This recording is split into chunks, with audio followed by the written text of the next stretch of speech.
Olá, fera, professor Ramon Gadelha. Chegamos na última questão da prova da Unicap de Medicina de 2024.2. Vamos para ela? Vamos embora.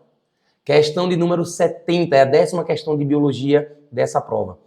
A Ilha dos Lençóis, localizada no Maranhão, é uma região relativamente isolada, que ficou conhecida por abrigar uma grande população de albinos. Cerca de 3% dos moradores da ilha são albinos. Azinho, o que representa uma frequência muito maior do que a média mundial. A taxa global é de apenas 0,005%. Embora o número de albinos tenha diminuído, olha só, turma, tenha diminuído ao longo do tempo, esteja atualmente em 1,5%, ainda é considerada alto. Além dessa peculiaridade, diz a lenda que o rei de Portugal, Dom Sebastião, se refugiou nesta ilha e que os albinos seriam herdeiros do antigo rei. A explicação para a alta frequência desse alelo Azinho é, veja, questão de evolução, questão que envolve aí também um pouco de conhecimento sobre genética de populações, de mudança dessa frequência. Então, o que é que a gente pode lembrar? Que quando a gente fala de populações que mudam a sua frequência alélica ou gênica, né, elas têm interferências no ambiente, sim. E aí a gente precisa entender o contexto. Olha só, olha a letra A. O resultado de um grande fluxo gênico de pessoas albinas para a região.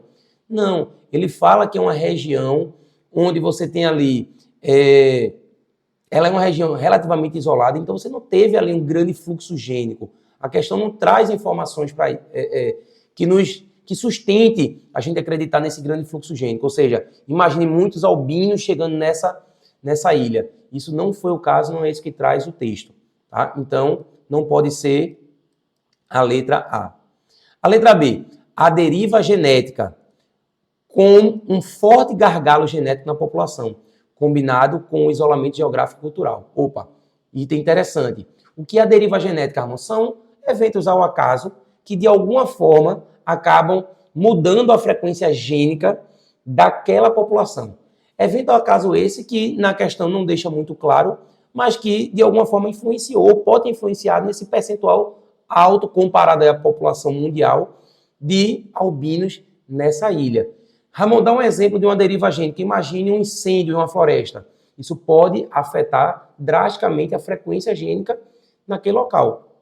Como na questão ele não deixa muito claro os fatores que levaram a essa deriva gênica, a esse percentual significativo de albinos, é um ponto que a gente pode sim considerar. Sobretudo quando ele fala ali do gargalo genético combinado com isolamento geográfico e cultural. Então, esse é o gabarito. Esse gargalo genético e esse isolamento geográfico contribuiu para que isso acontecesse. Letra B é o gabarito. Ramon, qual é o erro da letra C? A recombinação genética vem diminuindo a variabilidade genética ao longo das gerações, por meio da mistura de alelos recessivos durante a meiose. Veja, mais uma vez, a recombinação genética, ela não diminui a variabilidade genética, ela aumenta a variabilidade genética. Lá no crossing over, na segregação independente dos cromossomos, durante a formação dos gametas, ela vai aumentar essa variabilidade, não diminuir. Tá? Então, cuidado com isso. E na letra D, a seleção natural atua aleatoriamente, selecionando os alelos do albinismo. Veja, a seleção natural atua aleatoriamente? Atua.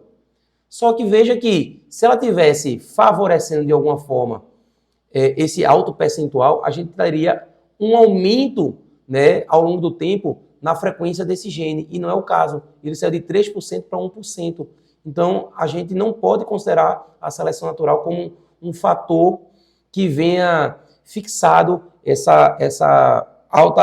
alto percentual de albinos nessa ilha. Um ponto interessante é que na deriva genética, os eventos que acontecem ao acaso, geralmente são mais expressivos em populações menores, que é o caso, por exemplo, de uma população isolada. É mais comum você encontrar isso. Tá certo? Então, a letra B, ela traz muito mais consistência do que a letra D. E a mutação que tem selecionado positivamente os indivíduos possuidores do alelo Azinho. Então, mutação é um evento ao acaso, pontual, aleatório, e que a gente só perceberia se essa mutação foi benéfica ou não se o texto trouxesse informações ao longo de gerações, e não é o caso com as informações que o texto traz, com a questão traz, a letra B, ela faz muito mais sentido, tá certo? Então, turma, ficamos por aqui. Prova de Medicina 2024.2 da Unicap, resolvida, comentada. Qualquer dúvida, deixa aqui seus comentários. Uma prova boa, uma prova que deixou a desejar aí pela falta, ausência de alguns conteúdos clássicos, tradicionais, como a própria fisiologia humana, mais tradicional, mais clássica. Mas, enfim, fica aqui o nosso agradecimento, a sua paciência de estar aqui acompanhando. E qualquer necessidade, pode nos procurar, deixe seu comentário. E, se você não é inscrito, já se inscreve no nosso canal. Beleza? Um forte abraço, sucesso e que sua aprovação venha o quanto antes. Que Deus abençoe. Fique com Deus.